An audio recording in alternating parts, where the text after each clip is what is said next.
Kekaisaran Persia adalah sebuah nama yang diberikan kepada sebuah serangkaian dinasti kekaisaran yang terletak di wilayah Persia atau Iran modern ini. Dinasti dan dinasti tersebut diantaranya dinasti Armenia atau Ahmenid, dinasti Seleukia, dinasti Parthia, dinasti Sasania atau Sasanid, dinasti Islam Persia, dan dinasti monarki Islam Persia. Nama Persia sempat dianggap sebagai negara adikuasa pertama di dunia, di mana Kekaisaran Persia merupakan sebuah kekaisaran terbesar dan tertua yang tercatat dalam sejarah umat manusia, yang berdiri sekitar tahun 550 sebelum Masehi, dan nama Persia terus diturunkan hingga menyentuh abad ke-19, sebelum pada akhirnya berubah nama menjadi Iran modern ini. Wilayah Persia di masa kejayaannya sempat membentang dari semenanjung Balkan di barat Eropa hingga menyentuh kawasan lembah Sungai Indus di wilayah timur dan mencakup wilayah seluas 8 juta kilometer persegi yang meliputi negara-negara seperti Iran, Mesopotamia atau Irak, Anatolia atau Turki, Levan atau Lebanon, Palestina dan Suriah, Mesir, Turkmenistan dan Afghanistan, Kaukasus, semenanjung Arabia, serta Balkan atau sebagian Makedonia kuno. Lantas kita semua bertanya-tanya, bagaimana bisa sebuah kekaisaran yang berakar dari zaman kuno ini memiliki nama besar yang terus diwariskan bahkan hingga abad ke-20 ini? Siapa saja tokoh-tokoh berpengaruh dalam sejarah panjang Persia, hingga warisan apa saja yang ditinggalkan oleh Persia? Mari kita selami sejarah Persia bersama-sama. Sudah sejak sangat lama, daratan Timur Tengah dikenal sebagai sebuah sedaerah yang kelak akan menjadi cikal bakal peradaban pertama di dunia ini. Cikal bakal peradaban pertama tersebut bahkan telah terjadi jauh di masa yang kerap kita sebut sebagai zaman batu tua atau Paleolitikum, yang terjadi pada rentang waktu sekitar tahun 100.000 sebelum Masehi. Zaman di mana manusia menggunakan teknik berburu dan juga meramu demi mempertahankan eksistensinya di belantara alam yang jauh dari kata ideal. Peradaban Persia yang terletak di Iran menurut para arkeolog dan ilmuwan merupakan salah satu peradaban tertua dan paling maju yang pernah ada di zaman kuno. Hal ini dibuktikan dengan banyaknya penemuan arkeolog manusia purba Neanderthal yang menurut para ilmuwan berusia tak kurang dari 100.000 tahun atau paruh milenium pertama. Dan hal tersebut pun berjalan selama beratus-ratus, beribu-ribu, dan bahkan hingga beratus ribu tahun lamanya hingga menyentuh kisaran waktu sekitar 10.000 tahun sebelum Masehi, di mana manusia di masa tersebut mulai berkumpul, membentuk komunitas-komunitas yang berisikan manusia-manusia dengan gaya hidup yang sama, hingga pada akhirnya mengubah mereka dari perilaku berburu dan meramu menjadi masyarakat yang menggunakan metode beternak dan juga bertani dalam bentuk yang sangat sederhana. Selain itu, wilayah Persia atau Iran juga diyakini oleh ilmuwan sebagai kawasan di mana tanaman pangan pertama dibudidayakan dan segera merubah pola kebiasaan manusia di seluruh dunia dari berburu dan meramu menjadi masyarakat yang bercocok tanam. Meskipun masyarakat mulai berubah secara pola hidup, namun peradaban masih jauh dari sejarah manusia-manusia awal tersebut. Wilayah Persia pada awalnya tidak dihuni oleh masyarakat Persia asli, melainkan dihuni oleh suku-suku dari wilayah lain seperti suku Susa yang mendiami wilayah Persia sekitar tahun 4395 sebelum Masehi dan menjadi peradaban tertua yang mampu mengalahkan peradaban Mesopotamia. Lambat laun, kumpulan manusia yang tergabung dalam komunitas tersebut membuat sistem yang lebih terstruktur dan juga tersentralisasi hingga melahirkan sistem pemerintahan sederhana yang lambat laun berkembang menjadi masyarakat yang jauh lebih kompleks serta memiliki komunitas masyarakat yang terkonsentrasi pada suatu titik yang kerap disebut sebagai kota, dan suku-suku yang mendiami kawasan tersebut mengembangkan masyarakatnya hingga tahap membangun dan mendiami sebuah kota yang kelak dikenal sebagai Elam atau kota tertua dalam sejarah umat manusia. Kota-kota inilah yang menjadi cikal bakal lahirnya peradaban umat manusia, khususnya di wilayah Persia atau Iran modern ini. Sejalan dengan zaman yang mulai memasuki zaman besi, bangkit pula Kekaisaran Assyria baru yang melakukan ekspansi besar-besaran hingga mengusir bangsa Elam dari tanah yang telah lama ditinggalinya di wilayah Persia kuno. Lambat laun, orang-orang Elam tersebut membaur dan bergabung dengan bangsa-bangsa di sekitarnya seperti Parthia, Media, Persia, dan beberapa bangsa yang datang berimigrasi dari wilayah sekitar Laut Kaspia, di mana bangsa-bangsa tersebut tunduk pada kekuasaan Kekaisaran Assyria. Memasuki tahun 646 sebelum Masehi, orang-orang Elam menemui akhir yang mengenaskan setelah Raja Assyria kala tersebut yaitu Asurbanipal memerintahkan bala tentaranya untuk menghabisi riwayat orang-orang Elam ini. Dan meskipun Raja Asurbanipal sanggup menghabisi sebagian besar orang-orang Elam, mereka yang selamat dari peristiwa itu memilih untuk melarikan diri dan berbau dengan suku-suku bangsa yang lainnya.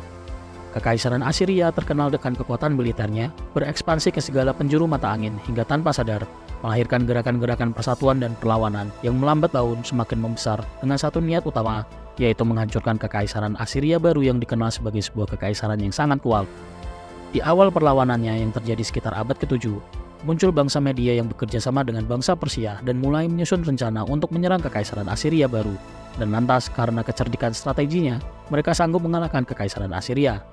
Bangsa Media inilah yang gelap dianggap sebagai cikal bakal berdirinya kekaisaran Persia atau Imperium Persia, karena di saat itu terjadi pernikahan politis antara Raja Persia awal dengan Raja Media yang melahirkan Cyrus yang Agung. Kelak, Cyrus yang Agung menggabungkan kekaisaran Media, Persia, dan beberapa kekaisaran lainnya, dan menjadi dinasti kekaisaran awal Persia yang kerap disebut sebagai Persia Akhmeniyah atau Ahmenid, dan menjadi sebuah imperium terbesar di zaman tersebut, mengalahkan Romawi dan bahkan juga Yunani. Dinasti pertama Persia adalah dinasti Persia Akhmeniyah atau Ahmenid. Dinasti Akhmeniyah mengambil nama dari Akhamenes atau Hakhamanis, yaitu seorang pemimpin legendaris yang dipercaya sebagai pendiri dinasti ini. Namun, cikal bakal sebenarnya dari kekaisaran dimulai dengan Cyrus kedua yang kemudian dikenal sebagai Cyrus yang Agung. Sebelum Cyrus, Persia adalah kerajaan kecil yang berada di bawah dominasi bangsa Media. Namun sekitar tahun 550 sebelum Masehi, Cyrus yang Agung memimpin pemberontakan melawan Raja Media, yaitu Astyages yang juga merupakan kakeknya, dan berhasil mengalahkan Astyages dalam pertempuran dan merebut ibu kota Media, yaitu Ekbatana. Setelah menaklukkan Media, Cyrus mengintegrasikan wilayah Media ke dalam kerajaannya dan menjadikannya sebagai bagian dari pondasi kekaisaran Persia, serta mengadopsi banyak praktik administratif dari kekaisaran Media sebelumnya. Kores yang Agung atau Cyrus yang Agung yang sanggup menggabungkan daerah-daerah bangsa Media, Persia, Lydia, dan juga Babilonia, dan lantas meleburnya menjadi Imperium Persia Akhmeniyah.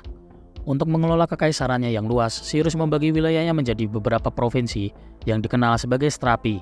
Setiap strapi dipimpin oleh seorang stratap atau gubernur yang bertanggung jawab langsung kepada raja.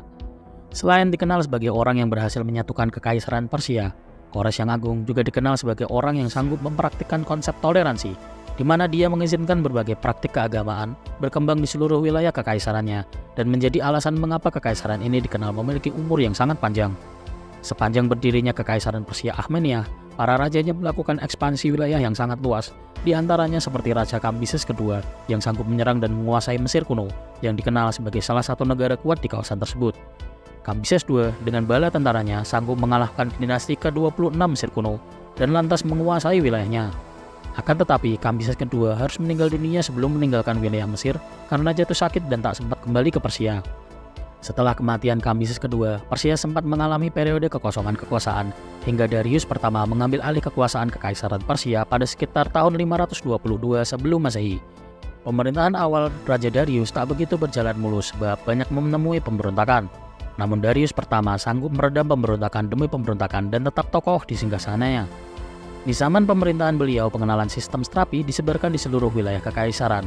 Membangun jalan, memperkenalkan penggunaan mata uang pertama, membangun istana Persepolis, serta membangun jalur perdagangan melalui sebuah terusan yang menghubungkan Sungai Nil ke Laut Merah, dan kelak menjadi cikal bakal dibuatnya terusan Suez.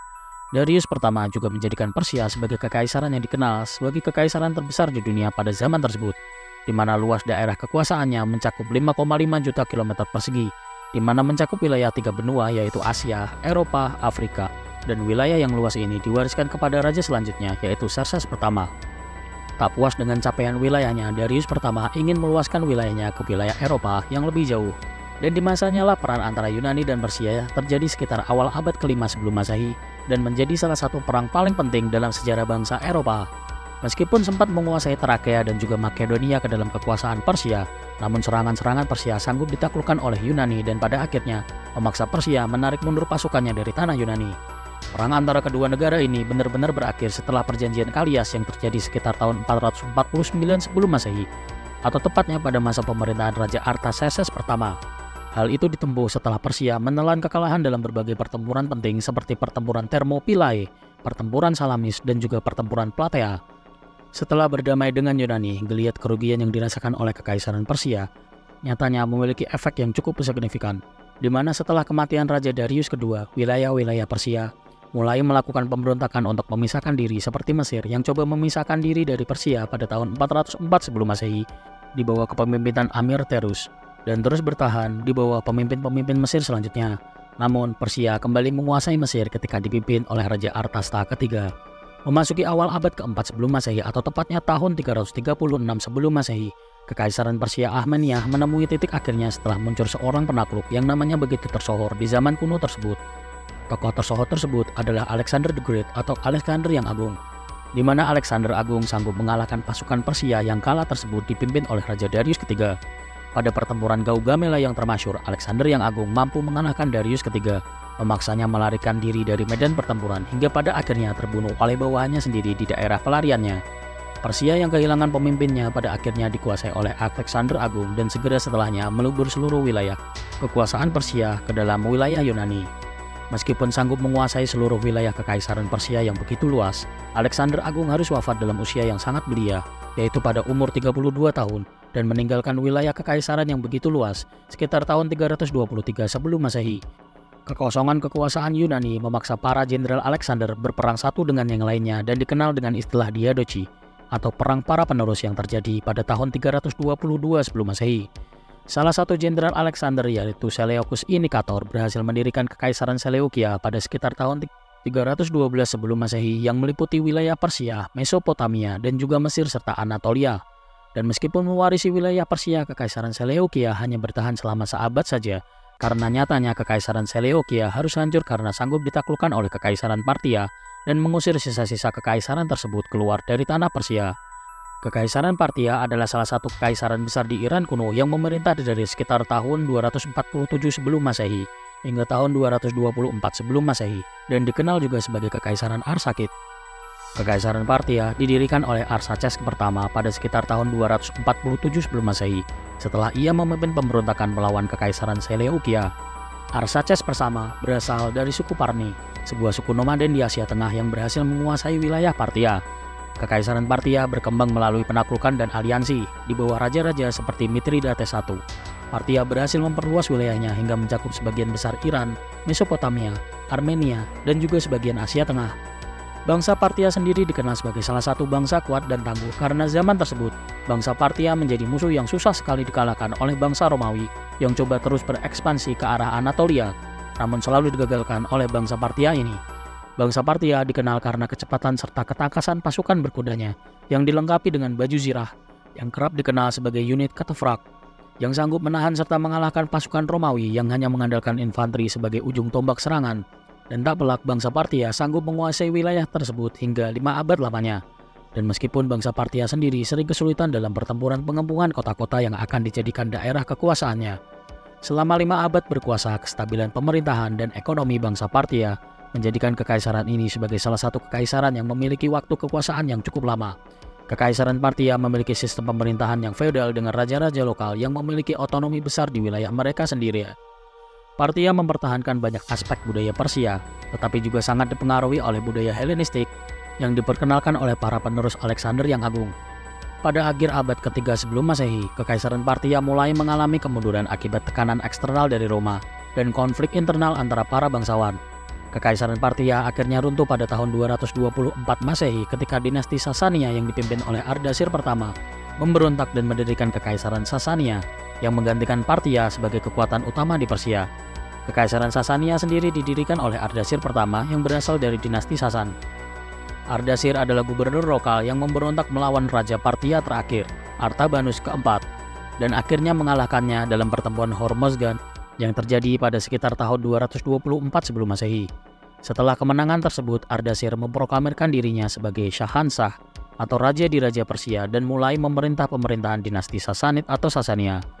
Di bawah Kaisar Ardashir pertama, Persia Sasania mengalami serangkaian reformasi besar-besaran dan sekali lagi Persia menjadi kekaisaran besar di bawah dinasti Sasania atau Sasanid dan bertahan tak kurang selama 4 abad lamanya.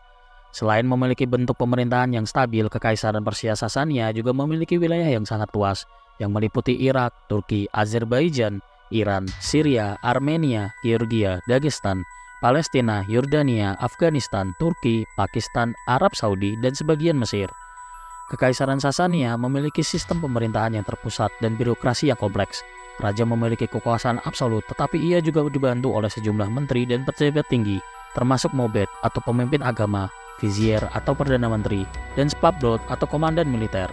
Kekaisaran dibagi menjadi beberapa provinsi yang masing-masing dipimpin oleh seorang gubernur yang bertanggung jawab langsung kepada raja. Kekaisaran Persia Sasania menganut agama Zoroastrianisme, sebuah agama kuno Persia yang didirikan oleh Nabi Zoroaster dan menjadi agama resmi kekaisaran ini. Tak hanya sebagai tokoh agama saja, para pendeta Zoroastrian memainkan peran penting dalam kehidupan politik dan sosial, serta berperan dalam mempertahankan identitas Persia. Kekaisaran Sasania bisa dianggap sebagai musuh bebuyutan Kekaisaran Romawi Bizantium. Penerang antara kedua kekaisaran ini berlangsung selama berabad-abad, dengan beberapa pertempuran terkenal seperti Pertempuran Edessa dan Pertempuran Nineveh. Selain itu, medan pertempuran antara kedua kekaisaran besar ini terjadi di sekitar wilayah Anatolia, Kaukasus Barat, Levant, dan juga wilayah Mesopotamia yang akhirnya melahirkan perjanjian damai di antara kedua kekaisaran besar ini. Sebuah perjanjian yang secara simbolik mengakhiri perang yang telah terjadi sepanjang 7 abad lamanya, dan akhirnya menandai masa puncak kekuasaan Sasania di beberapa abad selanjutnya, dan dikenal sebagai dinasti paling berpengaruh di kawasan tersebut.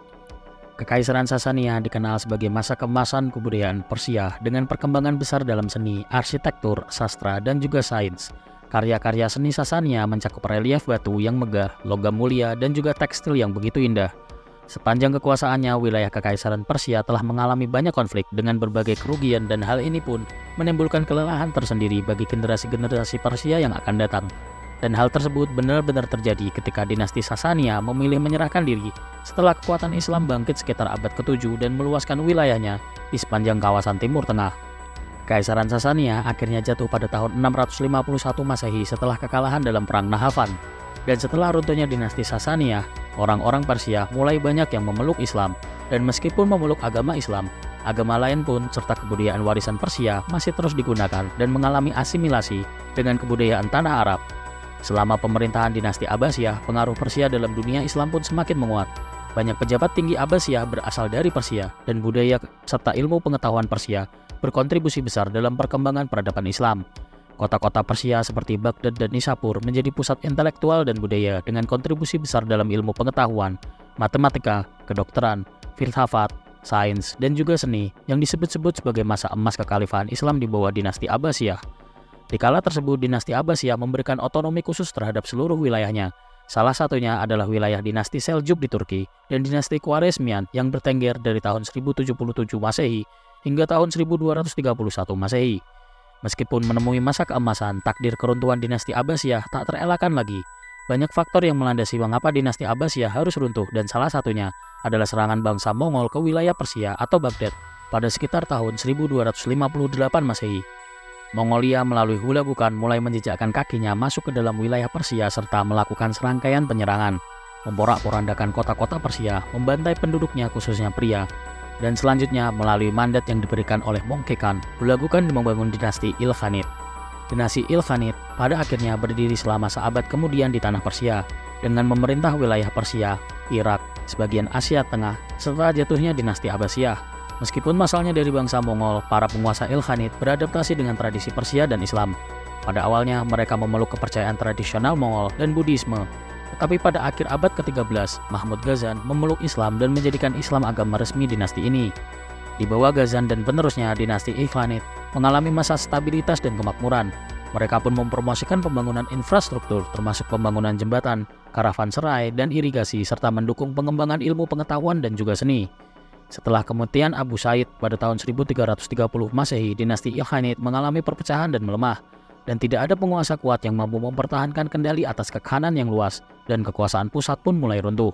Wilayah-wilayah Ilkhanid mulai dikuasai oleh penguasa lokal dan bekas jenderal dari pemerintahan yang secara independen. Persia terpecah menjadi beberapa negara bagian yang saling bersaing, dan pada akhirnya pada tahun 1353 Masehi, kekuasaan Ilkhanid secara resmi berakhir. Selanjutnya dinasti Kesultanan Safawi berkuasa atas seluruh wilayah Persia sekitar abad ke-16. Dan kelak Kesultanan Safawi inilah yang meletakkan pondasi Iran modern sekarang ini. Sepanjang kesultanan ini berdiri dari sekitar tahun 1500 Masehi hingga tahun 1700-an Masehi, banyak perubahan terjadi dalam segala bidang seperti pertahanan militer, mengubah agama resmi negara, serta menetapkan aturan-aturan baru dalam sistem tata administrasi negara.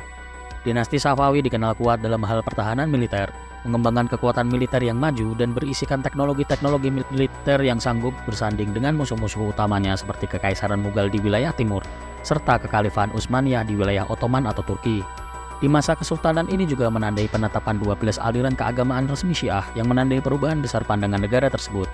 Namun dinasti Safawiyah harus mengalami keruntuhan sekitar 1724 Masehi setelah krisis kepemimpinan yang berkualitas dalam dinasti Safawiyah yang mempengaruhi kemunduran di berbagai sektor seperti ekonomi, pertahanan, dan politik menjadikan dinasti Sufiyah harus berakhir. Setelah kejatuhan dinasti Safawiyah, Persia memasuki periode dinasti Afsarid. Dinasti Afsarid adalah dinasti yang didirikan oleh Nadir Shah pada tahun 1736 dan berlangsung hingga tahun 1796.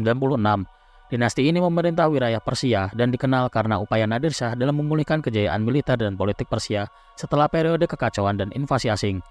Pada awal abad ke-18, Persia berada dalam keadaan kekacauan setelah invasi Afgan Khotak yang menaklukkan Isfahan pada tahun 1722 Masehi, yang menyebabkan jatuhnya dinasti Safawi. Kekaisaran Safawi yang pernah kuat kini terpecah dan melemah, dan lantas Nadir Shah muncul sebagai tokoh militer yang mampu memulihkan ketertiban di Persia, mengusir pasukan Afgan dari Persia dan mengembalikan Shah Safawi kembali ke tahta pada tahun 1729. Namun, Nadir segera menjadi penguasa de facto Persia dan resmi memimpin negara tersebut pada tahun 1736 Masehi. Nadir sebagai pemimpin negara dikenal sebagai seorang pemimpin yang sanggup meluaskan wilayahnya meliputi Afghanistan, Uzbekistan, Kaukasus, dan India Utara yang terjadi pada rentan waktu 1736 hingga tahun 1739. Meskipun sukses secara militer, pemerintahan Nadir Shah menjadi semakin brutal dan tiran. Ia mencurigai banyak dari orang-orang terdekatnya dan melakukan eksekusi massal yang menyebabkan ketidakpuasan luas di kalangan masyarakat dan juga para pejabatnya. Pada tahun 1747, Nadir Shah dibunuh oleh pengawal istananya dalam sebuah kudeta yang dipicu oleh ketidakpuasan terhadap pemerintahan yang represif. Dan setelah kematian Nadir Shah, dinasti Afsarid mulai melemah dan hancur setelah negara yang diperintahnya mulai terpecah, dengan para panglima perang dan pemimpin lokal yang mulai mengambil alih wilayah-wilayah yang sebelumnya dikuasai oleh Nadir Shah. Selanjutnya, nama panjang Persia diambil oleh dinasti Qajar. Dinasti Qajar adalah sebuah dinasti yang memerintah Persia dari tahun 1789 hingga tahun 1925. Dinasti ini didirikan oleh Aga Muhammad Khan setelah periode kekacauan dan perang sipil yang terjadi dengan runtuhnya dinasti Afsarid. Aga Muhammad Khan adalah seorang pemimpin suku Qajar dan mendirikan dinasti ini pada tahun 1789 setelah berhasil mengalahkan musuh-musuhnya dan menyatukan kembali Persia yang terpecah belah. Namun sebagai pendiri dinasti, Aga Muhammad Khan terkenal karena kejam dan tak kenal ampun dalam menyatukan Persia. Ia memindahkan ibu kota dari Shiraz ke Teheran yang kemudian menjadi pusat pemerintahan dinasti Qajar. Namun, ia dibunuh pada tahun 1797 yang menyebabkan ketidakstabilan sementara. Keponakan Aga Muhammad Khan yaitu Fath Ali Shah menggantikannya dan memerintah selama lebih dari 3 dekade. Di bawah pemerintahannya, Persia menghadapi ancaman dari Rusia dan Inggris yang ingin menguasai wilayah Persia dalam perebutan pengaruh di Asia Tengah yang kerap dikenal sebagai The Great Game. Dalam masa pemerintahan Fath Ali Shah, ini Persia mengalami kekalahan dalam 2 perang besar melawan Kekaisaran Rusia, yaitu pada tahun 1813 dan 1828, yang mengakibatkan hilangnya wilayah-wilayah Kaukasus seperti Georgia, Armenia, dan juga Azerbaijan melalui perjanjian Gulistan dan perjanjian Turkmenchay. Karena posisinya sebagai pihak yang kalah dalam perang, Persia tak bisa berbuat apa-apa ketika Rusia dan Inggris semakin menancapkan pengaruhnya akan kawasan tersebut.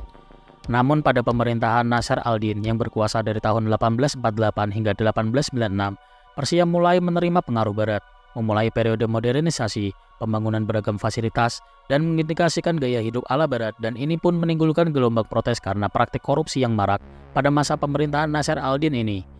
Nasr al-Din Shah dibunuh pada tahun 1896 oleh seorang nasionalis Persia yang marah terhadap korupsi dan penindasan di bawah pemerintahannya.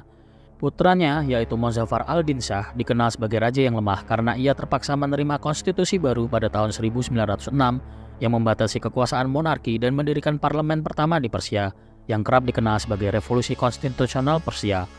Pada awal 1920-an, seorang perwira militer bernama Reza Khan muncul sebagai kekuatan baru di Persia. Dan pada tahun 1921, ia melakukan kudeta militer yang berhasil dan menjadi Perdana Menterinya. Pada tahun 1925, Majelis Nasional Persia atau Majelis menghapuskan dinasti Qajar dan menobatkan Reza Khan sebagai Shah Persia yang kemudian mendirikan dinasti Pahlavi, dan ini pun menandai berakhirnya dinasti Qajar pada awal dari era baru dalam sejarah Persia. Meskipun sebelumnya dikuasai oleh dinasti Qajar, rakyat yang melihat kemunduran dalam sistem bernegara Persia mulai merasa tidak puas dengan kepemimpinan Shah dinasti Qajar, dan menuntut Reza Pahlavi sebagai Menteri Pertahanan untuk naik menggantikan tahta Qajar yang dianggap inkompeten. Dan meskipun berangkat dari latar belakang militer dengan prestasinya yang luar biasa bersama Brigadi Kosak yang didirikan bersama militer Rusia, nyatanya ia sanggup merebut hati masyarakat Persia atau Iran dengan segala prestasi militernya tanpa mempertimbangkan latar belakang serta asal-usulnya. Melalui serangkaian kudeta, dinasti Qajar secara resmi runtuh dan digantikan oleh rezim Pahlavi pada sekitar tahun 1925 dan menerapkan sistem otoritas berbasis nasionalisme, sekularisme, serta anti-komunisme dalam paham bernegara. Reza benar-benar merubah struktur bernegara, menata ulang sistem pertahanan negara, mengubah sendi-sendi konstitusi negara, merubah sektor-sektor finansial, serta merubah setiap sendi kehidupan bermasyarakat di Iran, dan pada akhirnya melahirkan dua kubu yang berbeda pandangan atas sikap yang ditempuh oleh pemimpin baru mereka tersebut. Di satu sisi, banyak masyarakat menganggap Pahlavi sebagai pahlawan revolusioner yang sanggup mengangkat Persia atau Iran ke masa yang jauh lebih baik dari dinasti sebelumnya, yang ditandai dengan beragam pembangunan dan kemajuan. Namun, tak sedikit pula yang beranggapan bahwa apa yang dilakukan Pahlavi sebagai sebuah kejahatan yang sangat keji bagi masa depan Iran secara umum. Meskipun menuai banyak kemajuan dalam periode pemerintahannya yang terhitung dari tahun 1925 hingga tahun 1941, banyak orang yang kontra dengan pemerintahannya beranggapan bahwa semua pembangunan yang dilakukannya hanya sebagai bentuk pengalihan dari praktik korupsi serta penerapan pajak yang mencekik rakyat Iran kala tersebut. Mereka yang beranggapan dinasti Pahlavi melalui pemimpinnya sebagai penjahat adalah mereka yang beranggapan bahwa apa yang ditempuh Pahlavi merubah banyak sendi kehidupan utamanya hubungan diplomatik, penerapan sistem yang lebih condong ke arah militer, pembangunan berbagai fasilitas di seluruh negeri, membangun jalur kereta api, sistem tata kelola sumber daya energi, serta kehidupan beragama yang semakin hari semakin mengarah ke arah sekularisme. Seperti masjid yang diharuskan memiliki kursi di dalam ruangannya, para pria yang wajib mengenakan setelan jas ketika beribadah, membatasi peran ulama dalam kegiatan beragama, melarang penggunaan cadar dan hijab oleh wanita muslimah Iran, mengubah kalender Hijriah menjadi kalender solar, hingga melarang setiap kegiatan beragama khususnya bagi masyarakat mayoritas muslim Syiah. Pahlavi beranggapan bahwa ia ingin mempromosikan kebanggaan nasional yang berakar pada warisan pra-Islam, khususnya era kekaisaran Persia kuno, dan menggunakan simbol-simbol dan nama-nama dari era sebelum Islam, dengan dalih membangun identitas nasional yang kurang berfokus pada Islam. Kebijakan sekularisme dan westernisasi yang agresif, terutama di bawah Muhammad Reza Shah, menimbulkan ketidakpuasan di kalangan banyak kelompok termasuk ulama, kaum tradisionalis, dan sebagian besar rakyat yang merasa nilai-nilai Islam mereka sedang diabaikan. Ketergantungan yang berlebihan pada dunia barat juga turut andil dalam serangkaian gerakan yang pada akhirnya menggulingkan dinasti Pahlavi dengan terjadinya revolusi Islam Iran yang terjadi sekitar tahun 1979 dan akhirnya mengubah kondisi Iran 180 derajat dalam waktu yang sangat singkat. Revolusi yang terjadi di Iran pada tahun 1979 sanggup menggulingkan dinasti Pahlavi yang berkuasa dan mendirikan Republik Islam Iran di bawah kepemimpinan Ayatollah Ruhollah Khomeini.